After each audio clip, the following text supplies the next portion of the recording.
Misfit podcast. Paul, it looks like Royce is continuing to lose weight on his keto diet, and Man, his hair. Whatever you're doing, I need to do. Yeah, Man. his hair is getting longer too. Look at that. He's got it flowing. Less hair, but longer hair. Yeah. That is amazing. Yeah. So this is Adam's second time to be with us, guest co-hosting in place of Royce. No one can replace Royce. This is true. I'm just here hanging. This is true, but we're happy to have you. Question for us to start this out. Are you, now I know you're both artists, so I know Paul's artistness and Adam, but can you draw? Like, can you really draw something out and people look at that and be like, oh yeah, that's a horse, not a dog? Do you do that kind of art too? Or when he said you were an artist, I was thinking music, but no. I'm glad that we've taken it as low as just simply drawing. Let's start there. The answer is, when I was young, I was pretty good. Now, terrible. Like, What's the cannot difference? draw a human being either. I think it's in the eyes. Yeah. I can't get the eyes. That's where the soul is, Oh, right? man, The I'm windows gonna to the tell you. soul. I do a lot of painting, and I can do portrait painting, but I don't enjoy myself. Really? No, because it's all about getting it exactly right, and it's so difficult to get the landscape of somebody's face exactly right. And I've seen so much art, that where people don't look like who they're supposed to look like, and I just don't want to be that guy. Yeah. And so I end up getting mad. Yeah. While I'm doing that kind of art, so I just don't do it. I have done some, and you can tell who it is, but I didn't enjoy it. Not much of a visual artist myself, but what about you, Cliff? How's your drawing? Well, I know this comment may be a little ethnocentristic, but Helen Keller can probably draw better than I can. She can sing better than you too, probably. I cannot. I could try to draw a person, and you would think it's a dog. I mean, it's just, I can draw a stick figure and a smiley face, and that's about it. I did not. My son can draw really well. He must get that from his mother, because I can't. But we're in luck, because our guest today, Baptiste, is not only an artist, he's an artist for Disney, and that is pretty impressive. Baptiste, good to have you on the Misfit Social Pod today. How you doing? My pleasure. Thank you for having me. I'm really happy to be here with you guys. So I see some surfboards behind you. That's a great backdrop. Are you a surfer too? I wish I was a surfer. I'm a poser. And basically, I tried. I suck, but I'm trying as much as I can. So, yeah. One day maybe. Hey, if you get out there and try, that's the first step, right? You won't learn if you don't try it. If you're posing, does that mean you're a tracer? You're not the actual artist. You're tracing. Yeah. Yeah. No, I could do that. I can trace. I can do a paint by numbers. So, Baptiste, tell us a little bit about, give us a little of your story and how you got to become an artist at Disney. Well, if I can start from the beginning, I was born in Paris, and then I come from a family of artists. My mom's a painter, my dad's a musician, so I was an only child, so I had a lot of time as a kid and living in the suburbs of Paris, which can be a little bit boring. So basically, I just my dad wanted me to be like a musician, so he got me into like this kind of fancy piano class lessons and different like Suzuki methods and like all this kind of crazy, extremely good professional musician. And I wasn't good at it. And then my parents kind of split up, and the music became like a punishment for me. It was like something I didn't enjoy doing as much, because it was a lot of techniques and everything. And then like my mom's a painter, my grandfather was like a well-known sculptor in France. So they didn't tell me like, oh, you should be an artist, you should be drawing. But I feel like, this is what I like enjoying doing. Then I started drawing a lot, like as a lot of kids do. And I think what makes a difference sometimes, like a lot of people like start drawing and then some people stop drawing.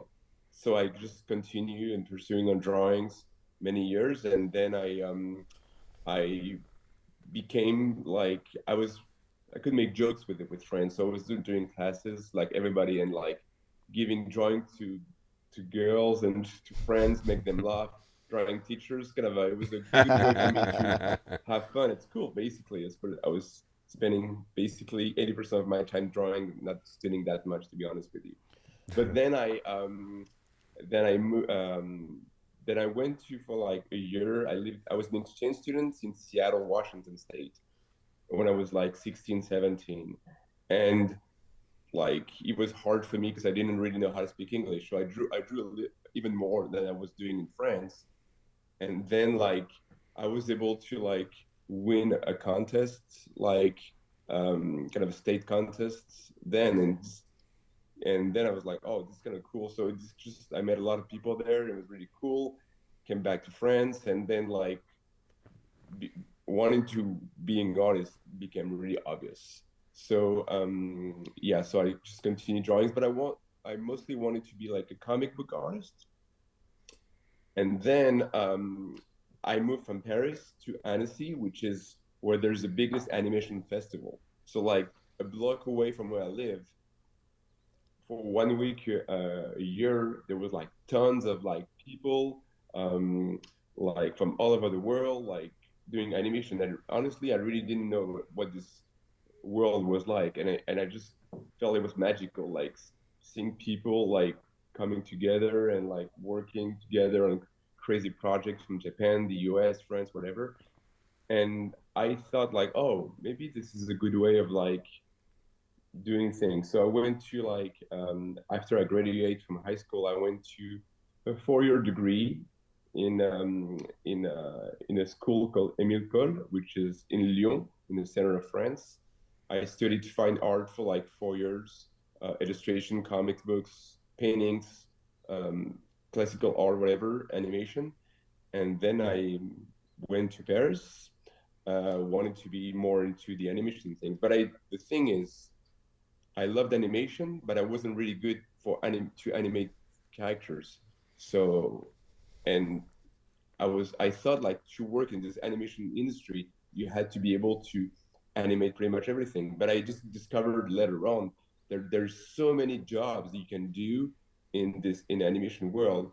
And from my experience with paintings, illustration, I found that pretty quickly that I was better at backgrounds. So like colors and backgrounds were like, and perspective and everything was something I could spend good time on. So then I got a job in a French studio called Xilam, which is like a kind of a big French studio, and Gaumont as well, which is like a major company in France. I worked there for 6, 7 years. And then I was kind of sick of like working into the studios, like in person in the studios. And I started working as a freelance for a lot of US companies like Netflix, Nickelodeon, Paramount, Disney as well. And coming to the States once in a while, I was able to meet some people, connecting with people, and Disney offered me an art director position to work with them in developments. So that was 5, 6 years ago, and here I am now. Man, what a story. Let's back up to when did I hear you say, if I heard you right, you came in that time of your life, when you came to Seattle, you were an exchange student? Yes. Tell us a little bit about what that was like. I mean, there's what year was that in? Can you share that with us?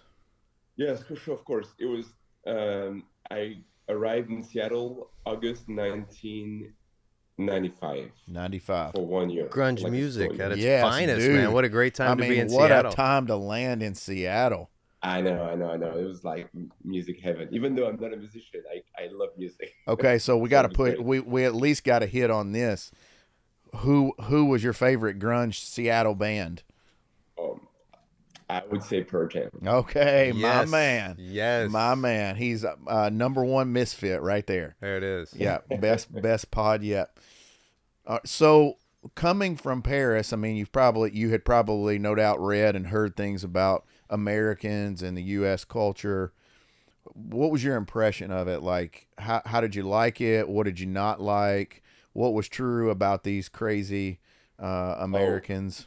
good question. I mean, I play a lot of basketball, so I was really like, even though I was French, I was really into American culture, like pop culture, and like from the TV, as a lot of kids my age, and into sports and everything. So I felt like culturally, it was kind of easy to fit in into this kind of new country for like a year. So that was the easy part. The hardest part was um, uh, when you come into like a small French campus to like a 2,000 huge biggest campus in Washington State for like a year, you're like you're just like the Frenchy guy. You just like this Yeah, is who you are. So you just come up with you bring with you a lot of cliche from your country, but it's kind of hard to like know how people react. So basically, the hardest thing for me is like on the first month you meet a lot of people, like even more than you if you were in France. You meet like everybody wants to meet you. Like, oh, this is great. I have a lot of friends, and as time goes on, you just realize that the amount of people you know, they're not your friends, but then you realize the amount of friends you have is super limited. I still have friends from that time, really close friends, but it's like it takes a bit of time culturally to understand the difference between the two countries yeah. on the friendship side, I would say. So two things. Do you wish you had more time then to stay, like maybe another year? Yeah, I was honestly the first 3 4 months were pretty hard. I mean, I liked my time there, but it was honestly at the end I felt like, oh, I could live there more. Honestly, yeah, I just really fell in love with the country for like different reason, like the culture and everything was, I mean, it's kind of cliche, but everything, I mean, you see kids in France like 16 17 living like kids like 13 in the US basically. And when you have friends 16 having their own car, driving everywhere, have like their jobs like after school and everything, there's a bit of freedom that I didn't really get in France as much. So yeah, if I could have stayed little bit longer, yeah, that would have been the perfect plan. And Yes. how did your language skills accelerate over that time? Oh, I mean, it was tough because I mean, like in '95, as you can imagine, there was like no internet basically, besides the a shitty AOL thing that was running. But it was like it was complicated. I mean, I came up with a basic, not very good French. I mean, French teacher. I mean, English teacher in French that was not very good at all. So I mean, I was watching TV a lot. I was listening to like this kind of radio station called 107.7 The End, which is like a great alternative Nice. radio Mm. station, on and on, on and on. And then like after 4 or 5 months, I started to dream in English. So Oh wow. sometimes as the only child, I used to like speak to myself when I'm doing things. And I was doing this in French, but after like 3 or 4 months, I was starting to speak in English to myself. And then English became like more natural to me. And I was the only guy speaking French really into the whole campus. And there's like no Skype, no Zoom call, no nothing. So I was just basically receiving letters from my friends and my mom once every 2 months or one every month.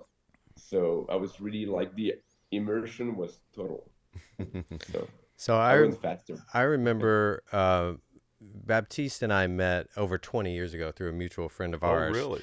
And I remember his girlfriend at the time, who's now his lovely wife and sometimes collaborator and the mother of his awesome daughter. I remember he came to stay with me. This is over 20 years ago. And his excitement and enthusiasm for the United States seemed almost like, is he kidding? Like, he's so happy to be here, so excited. I just loved it. And he would just eat up the That's right. culture. Meanwhile, I was like, no, I want to go to France. Yeah, I want to exactly. go Can I somewhere go to else. Paris? Yeah. Yeah. Can I go hang out there? Yeah. So it was always infectious. Your wife is American? No, my wife's French as well. Oh, Yeah, okay. we moved together here 5 years ago. Yes. Oh, okay. His wife is an amazing artist herself. Okay. Quite a few books in France. So Yep, she's great. She's really famous in France and made so many books. Yeah. So what did you think about the food in America versus the food in Paris when you got here? You mean like, I mean, 20 years ago, to be honest with you, uh, the food that I had at the house I was living in was like pretty much live on the Hot Pockets and Mountain Dew for like and Reese's Oh, for that's like 2 months. delicious. That's So delicious. that wasn't very good. Yeah. Coming from France, the Exactly. cuisine of Hot Pockets and Mountain Dew. But Exactly. if you I say mean, hot like that. pocket with a I mean, French accent, when you're 16, you don't really dream about. I mean, you like French food, but you don't really realize how good it is. Mm-hmm. Like, you come to the States, like, oh, I want to go to Jack in the Box. This is like the greatest fast food ever. We And did then have In-N-Out for lunch time today. goes by, and then like, oh, now I'm more like I like In-N-Out, so I'm becoming fancy. So no, it's I mean, here in LA, I could say it's pricey, but you can have really good food. But I would tell you that me and my wife, we cook a lot, even more than France, because we want to make sure we have more control on what we eat and Yeah. for us and our daughter as well. Yeah. Yeah, that's so if I'm going to go to a European town for just a couple of days, Paris is where I'm going. That's Agreed. one of my favorite places to go. I love the vibe there, and the food. It is just spectacular, and I cannot imagine living there my whole life and then coming to America and having to eat some of the dog shit that we have here. Stuff that's not even legal in Europe. You can't even buy it over there, and we're serving it to our kids, you know. It's yeah, that would be a tough sell. Very tough sell. So, you came over as an exchange student, and you went back and continued curating your craft of drawing to where you eventually were picked up by Disney. Curious, what's that Disney culture like for you? I mean, Disney is a massive company that has everything from their digital platform to subscription services to their parks. So what's that culture like as being a team member at Disney? I work in, yeah, honestly, it's been great so far. I mean, like the team I'm in is really helpful and really professional. So I was really impressed by, I mean, the way the company was helping artists and really make us like in a good like position to make good art. So yeah, everything. I mean, I really like it. It's great. So you said that your craft really went from you learned that you were probably best doing backgrounds. Can you help Yes. us understand a little bit about what that means? So, for instance, my one of my I don't know what's your favorite Disney movie of the last couple of years? Well, We'll I just was use. trying to think about that, and I'm gonna display my ignorance here. But is Pixar, is that now part of Disney, or am I blaspheming that? Pixar is his own company, but it's been bought by It Disney. has Yeah. been bought by Disney. So my question is, what does the background mean? And why is that so important? Because you've got a character and you've got your narrative being told, but you're Yeah. creating the background, which is the atmosphere where they live. Yes. Because like I So think before he answers that, like one of my son's favorite cartoons was Cars. great movie. And there's a ton of background, like especially when Lightning McQueen's coming in, and you've got the whole desert behind. I don't know that I appreciate when I'm watching that how much detail is in that Totally. background. Baptiste, can you tell us about one of your favorite movies and maybe a particular background scene that you're especially proud of so we can kind of get a feel for it? I work on the TV side. So most of my career, I've been working on. Right now, I'm working on Disney TV animation. So like the TV part of which makes all the content for Disney Plus, basically on the TV side. Um, so I've had like some experience with feature. I've been mostly like sometimes concept artist for like the SpongeBob movie a little bit.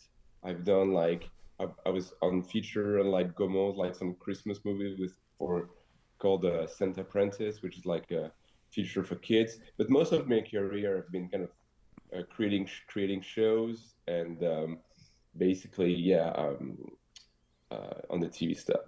But I love the most like my favorite era for backgrounds is like the 60s and the 70s, I would say, like especially like the Disney movie, like um, Robin Hood, or I mean, yeah, so Cinderella from the even way before, and there's so many great like art. Like I love Edwin Earl, which is like one of the best um, artists at Disney ever to be working there. He did like all the backgrounds for um, Sleeping Beauty, so he's like a master of backgrounds. So this is like in my art, I always loved the artists really that could stylize the backgrounds, like not like replicating the nature as close as they can, but also trying to like bring into like another level, another stylization to be even more magical.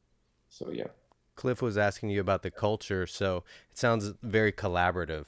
Obviously, you have Yes. so many. You see the credit list of these animators, and see so many people. So, what's that like day to day? You have different Oh, it's personalities coming in with their ideas.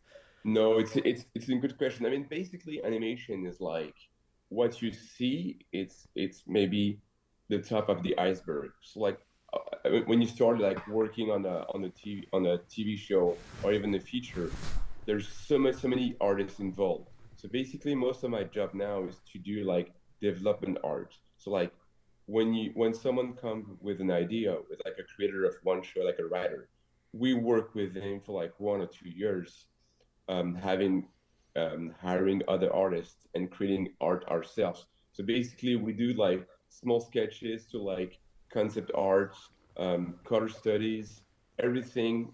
So we everybody draws for like so much time, and then you just like have all of this art, which is like tons of art, and then people like chooses, I want to go in this direction, I want to go this direction.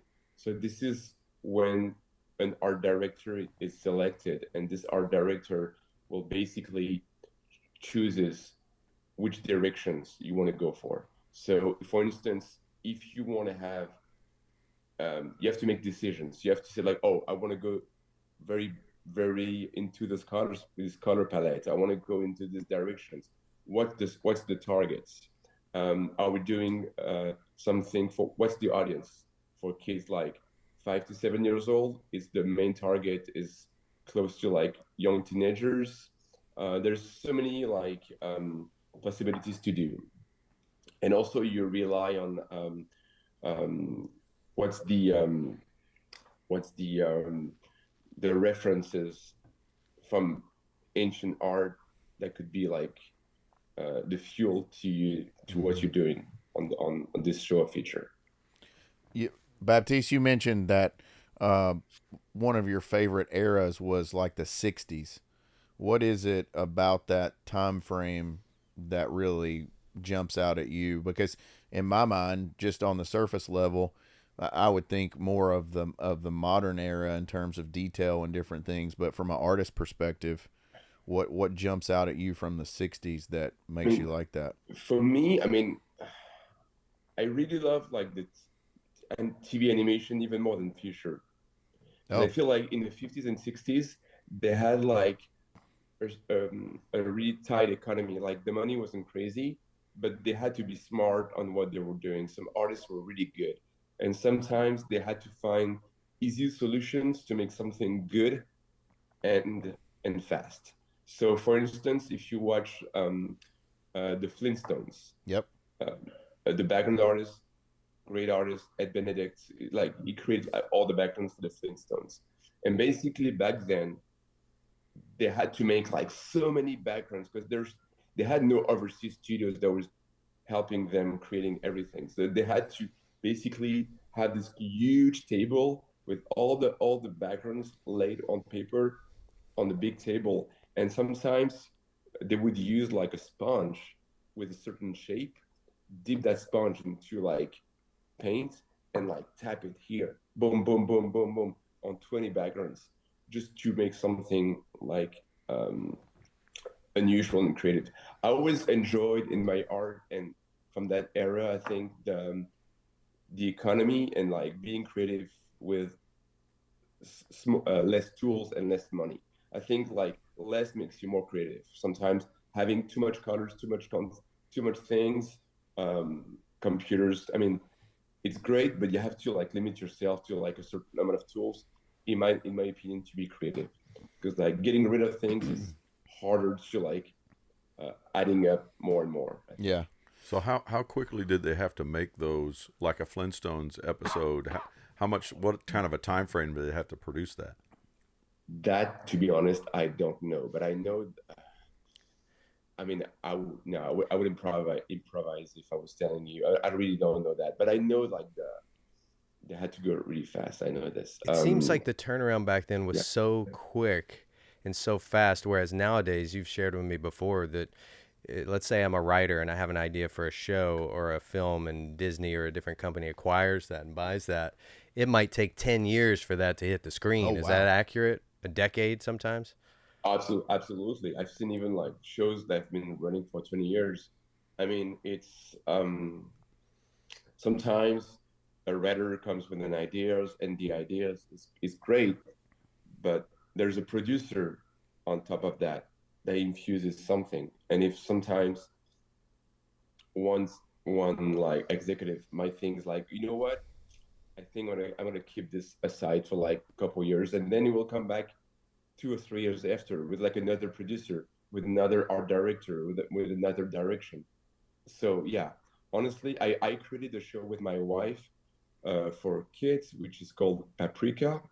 It's been like a show that we've been kind of creating with my wife like 2008, and we sold it to Xilam, the French studios, and it's been on air um, like 10 years after. Yeah, and Wow. it was on Netflix in the US like 2 years ago, I think, for like 1 year or two. But yeah, so it's like the time frame is really can be really large. That's crazy. One of the most interesting things to me about art is the medium, right? Yeah. Like as a sculptor, I can't imagine doing that. Even drawing pencil to paper or paint to brush. I'm curious, what is your medium? Do you just use a stylus and a computer now? What do you do? How do you create Yeah, I these have things? What something. what It's do you called bring? Wacom Cintiq, which is basically like a big iPad. It's like a 24-inch iPad with like 2000 level of sensitivity on the screen. So I work mostly on Photoshop because that's my favorite software. So yeah, I mean, I can sketch still on paper. I do like some small sketch on sketchbooks and stuff, but everything I do is basically digital now. I can do things on my iPad or my on my Cintiq. Yeah. I would think that speeds everything up too, because once you create maybe a scene, it can be modified. So cut and paste and then modify, and cut and paste and modify, cut and paste and modify. I don't know how that works, but No, no. It's a good question. I mean, basically, um, I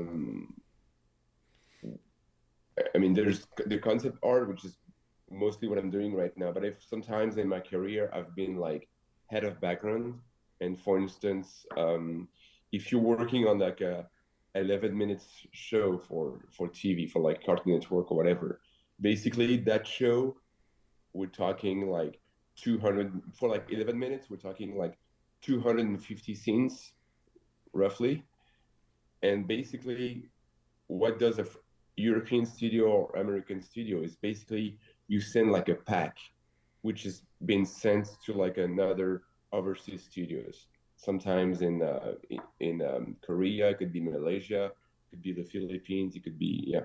So sometimes for like 11 minutes, I would do like 30 to 50 backgrounds, line backgrounds for that episode, and out of the 30 backgrounds, for instance, maybe like 15 will be painted by the color team. So everything in animation is really divided. My job sometimes was like head of background design. So I was designing the look of the show, designing the new locations, and I had a team working with me that would basically um, do like all the references needed. And there's like another color team crew that would define the ambience and the colors required. So we do this, and then like the whole pack is being sent, and it comes back, and we do like back and forth until everything is looks good and it's everything's been edited, and it goes on there. Yeah, so like in the old days, then they would do those 250 scenes. One guy's doing all that. Oh, I mean, yeah, I mean, maybe not one guy, but back then, like I know people. I mean, there are artists that could do like, yeah, like 50 backgrounds a week for one person. But as I was telling That you, seems like an they had to be extremely, really creative. They yeah. had to find those tools to make it like doable. They had no choice. Yeah. So Baptiste, thinking about all the way back in the 50s and 60s, then we're to today. Let's think forward just a little bit. We had an episode recently where we talked about AI, and Yeah. I know when it comes to the artist world, that industry may pose a little bit of a threat. Yes. So this may be a little bit of a sticky topic, but how are you and your colleagues feeling about the potential of AI impacting your career? I mean, I would say like I mean, as AI, it's kind of, yeah, it's as you were saying, it's a sticky topic, but it's like there's part of me that find this very terrifying. I mean, there's part of me that I see all this industry of amazing artists that I work with, the artists I work with in Europe, in all over the world, and sometimes you see like AI kind of stealing art from every artist, and like, oh, we've been training this AI stuff. You've been training what with like by stealing work from artists all over the world Yeah. and creating something. So that's someday I really feel depressed about it, and I'm like, um, it's gonna be tough because um, now you have these kind of small companies, for instance, even in Europe, um, instead of paying like one concept artist for like 2 weeks, they'd rather get a membership at like OpenAI or whatever, and like getting some for $20, getting like easy art for their commercial or something. Yeah. So yeah, this is pretty terrifying. On the other hand, I will tell you that it's like, um, I mean, I had this kind of stupid image. I feel like AI is here. No matter what you do, you're gonna have to live with it. Yeah. So basically, my idea is like, if you're driving and there's like a mountain lion next to you, you hate the mountain lion, but you have to go from point A to point B with him. You have no choice. Yeah. So I feel like I'm not saying that we have to be better than the AI, but in animation, AI, I think like sums up for now everything that has been done. Yeah. So I think it's, if you wanna, we have to be like premium. We have to be like, um, not better but smarter Yeah. to make a living.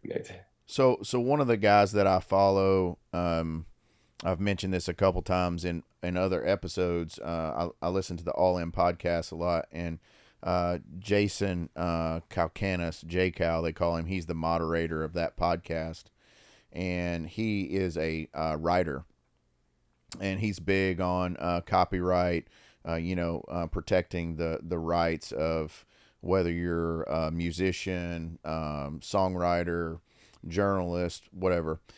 And his argument is that we need to do a better job ensuring that AI can't infringe even on like types and shadows of other forms of art.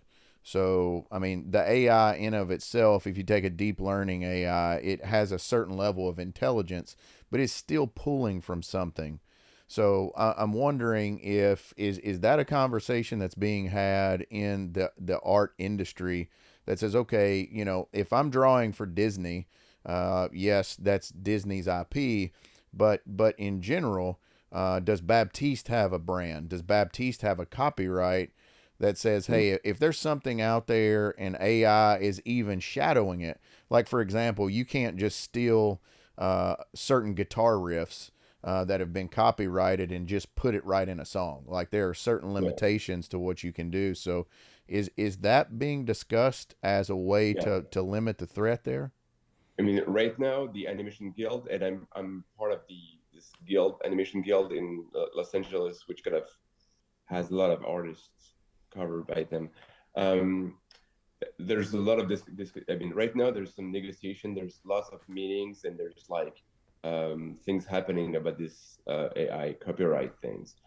As you were saying, music has been like 20 or 30 years in advance ahead of art. Like if an artist like kind of stole basically or took like a sample of like one guitar riff from one musician, he would easily get caught, and like there would be like it would be like money back to the artist or something. Sure, there'd be damages for sure. We're not really protected that well. I mean, even without AI, my wife, there's some like copycats. There's a few artists like that kind of stole my wife's art and like took her style and makes books out of her art, really. So sometimes you want to sue them, but you're like, no, you can't, because nobody wants to help you with this. So it doesn't have to be AI to steal art.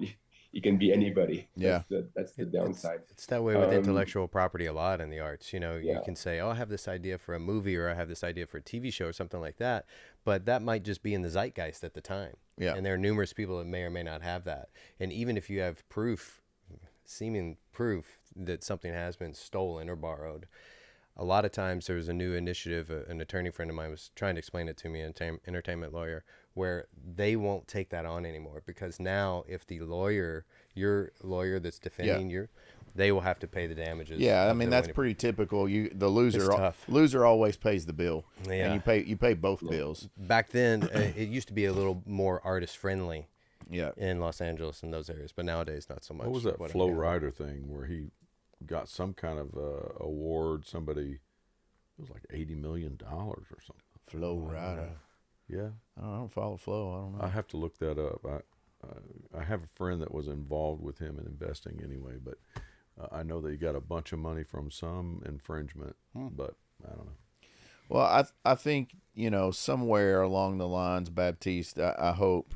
I'm in some ways I'm a fan of AI, but in this way I'm not a fan. Like I'm a fan of the arts, and I don't want to see AI deteriorate, whether it's singer-songwriters, painters, animators.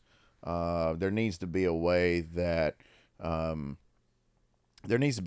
we can hold the AI designers accountable, to just say, hey, look, if you want to come up with something, that's fine, but you need to program in your algorithm where you can't pull from stuff that's already out there, which means from that perspective, there's a lot of art that they don't really need to be pulling from. Like, it just kind of needs to be illegal. That's a great point. So, for instance, maybe if I were to go into AI program and say, give me something in the vein of Baptiste, that where Baptiste could be part of the algorithm, where perhaps a percentage of my potential revenue could go to that original, almost like a sampling thing. Yeah, you could have that. Like that way, at least he's getting some revenue. I think in the music industry, what's the per two song play thing? Yeah, but what's the two things you pay? Not CMA, BMI, and ASCAP. ASCAP, yeah, that's it. And now whether they, Baptiste, I own a gastro pub, and we have live music there, so I have to pay into both of those associations. I do think some of it's malarkey, but in terms of the art, especially when you go to past the BMI monstrosity building in Nashville, and there's always two cars parked there, and they're probably sitting on a $50 million property. It's like, how about sell that and pass that back to the artist? Just divide it up among all the ones you represent.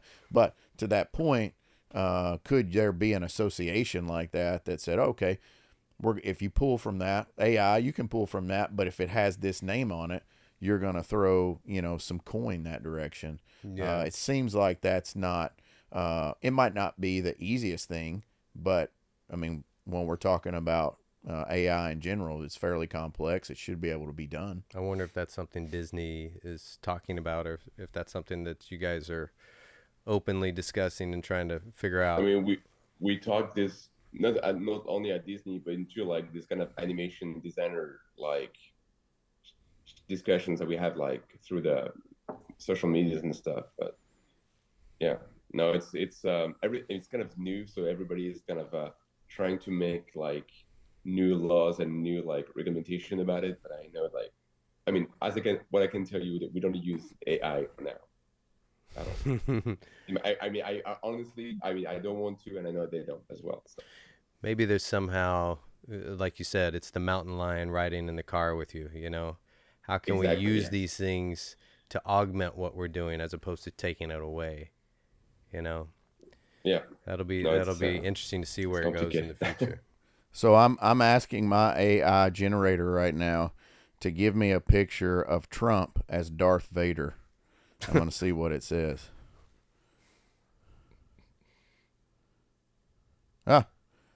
So I mean it brings him up in a Darth Vader. Hold it right in front of your microphone there.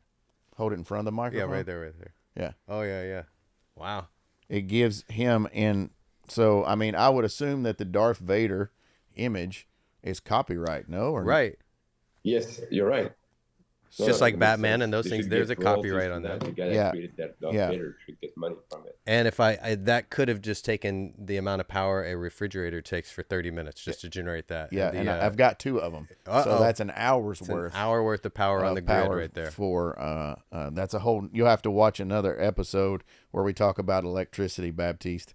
But yeah, I mean, I think for just a general point, I think it needs to be addressed. And so when we were having the discussion on AI, and we were talking about if you're a legislator and you want to legislate, do something to protect these guys. Like write laws that would restrict if the AI writers are not willing to write it in for them. Well, that's the kind of legislation, because we're talking about their livelihood. It's their, you plagiarize words. There's laws around that. So yeah, correct. Why wouldn't there be around art? Yeah, and when we had Dr. Jackie on, Paul, you were talking about her being a policy writer, but I think a lot of times policy doesn't come around until big money makers bark loud enough. You got it. And starts with a lawyer, right? Yeah, and I mean, we all know enough artists that somebody's getting sued. There's the old adage of the starving artist. I mean, artists aren't always swinging the biggest bats when we're talking about financially, unless somebody like a Disney comes in and says, "Hey, you're gonna help us here, and you're also gonna help our artists individually for their own work that they do outside of our agreements." But I really do feel like that's something from an AI perspective that needs to be addressed and taken care of to protect people's creativity. Because for me, a biggest part of my enjoyment in life are the arts, musicians, writers, painters, things of this nature. I appreciate that more and more with every day that passes. And so hopefully Baptiste, there's enough people listening in that can write some laws here. Maybe we can give you a little help. Yeah. Hint, Disney. Hint. Hint, Disney. Protect the artists. Yeah. Sure. Well, man, hey, listen, it's been awesome to have you on and to hear your story, and it's great to have you in the United States. Maybe sometime we can visit, me and you and Adam. We can go see Bert in Paris and have some kind of a guys trip over there. That would be fun. Yeah. Yeah. Baptiste Bert is a great artist too. So Baptiste was Bert's boss way back when. That's actually how we met. Okay. Speaking of high school exchange students, our high school exchange student buddy, that's how we met our friend Baptiste now. So. Yeah, Paul. So we had, is Bert from Paris or? Let me just say it correctly. Bertrand Bertrand. Bertrand. Yeah, we call him Bert Bertrand's though. the He's originally amazing from artist Annecy, from which France. is Yeah, the we town have in a southern friends in France. common that we have, Adam. Yeah, he's the he's from Annecy, which is the town where the animation festival is. Okay. And then he moved to Paris, and that's where Baptiste and Bert met. And Baptiste they were working together. Eventually, he became Bert's boss. But Bert was an exchange student in Madisonville. In Madisonville, Oh, Kentucky, because he okay. loved American culture. He loved basketball specifically. And you guys still hoop together occasionally. You guys, as adults, you had your league together back there in we were Paris. playing in the league in Paris, yep.